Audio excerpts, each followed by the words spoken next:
दुबक assembly के ज़िमनी चुनाव में हुक्मरान टीआरएस पार्टी को उस वक्त जबरदस्त झटका लगा जब बीजेपी के उम्मीदवार रघुनंदन राव ने 1400 वोटों की अक्सरियत से ये नशिस्त टीआरएस से हासिल कर ली। रघुनंदन 62,772 वोट हासिल करने में कामयाब रहे, जबकि टीआरएस के उम्मीदवार एस सुजाता ने 61,302 वोट हासिल किए।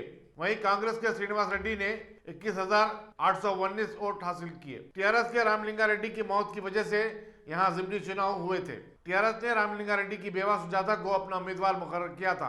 वोटों की गिनती के आगाज से ही बीजेपी और टीआरएस उम्मीदवारों में कांटे का मुकाबला था, लेकिन 23वें राउंड में बीजेपी को कामयाब करार दिया गया। दुबक में इंतखाबी मुहिम इब्तिदा से ही गर्मा गर्म और तनाज़ा से पुर रही। रियासती वज़ीर फाइनेंस श्री हरीश राव ने अपनी पार्टी की कामयाबी के लिए एड़ी जोड़ी का जोर लगाया। सिद्दीपेट में बीजेपी के उम्मीदवार रघुनंदन के ससुराली रिश्तेदारों के मकान पर पुलिस के धावे और 18 लाख रुपए की जब्ती के बाद दुबक असम्बली की इंतखाबी मुहिम के दौरान एक तनाज़ा पैदा हो गया था। इलेक्शन कमीशन को इस हल्के में एक सीनियर आईपीएस ऑफिसर को नोडल ऑफिसर की हैसियत से तकर्रुर करना पड़ा। नतीजे के ऐलान के बाद नामपल्ली में वाकई बीजेपी के दफ्तर में जबरदस्त जश्न का मंजर देखा गया। पार्टी कायदीन एक दूसरे को मुबारकबाद दे रहे थे और मिठाइयां भी तकसीम की गई।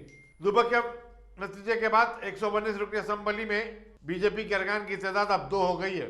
218 के चुनाव में सिर्फ गोशा महल से टी राजा सिंह बीजेपी के उम्मीदवार के हिस्से से मुंतखब हुए थे।